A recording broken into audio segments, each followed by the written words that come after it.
I would say Jesus is everything to me.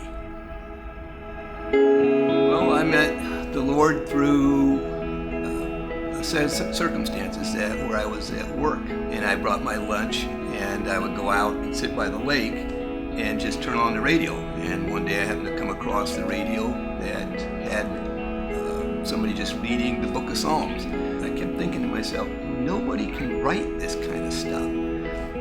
There were some sharp people. There's people like Shakespeare who can kind of read people, but I said, this stuff is not like anything I've ever heard before. So it got me thinking about what it was saying in the message, and I could just feel this, the Lord saying, this is a very powerful message, you need to be listening to it. And I could just sense over the period of time that the Lord was drawing me. And so that's how I came to know him, over the course of a summer, over a radio broadcast, sitting in my car, eating lunch. Well, Jesus to me is the most powerful force in the universe because he influences people's hearts, influences my heart.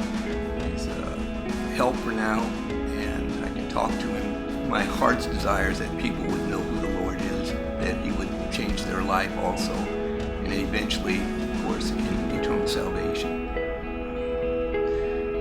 I think sometimes about the agony that the Lord went through for me, despising that and not uttering anything of retribution to the people who were doing this, to the people who were all around him, the ones who drove the nails in literally, but then doing it on my behalf.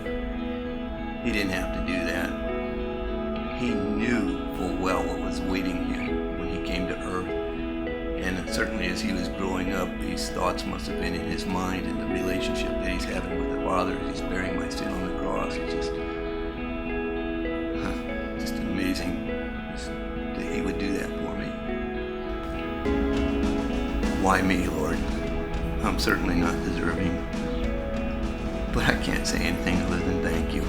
I just see praising you forever and ever.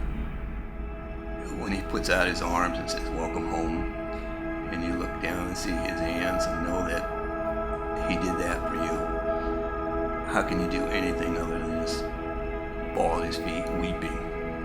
And then when he gently lifts you up and says, you're here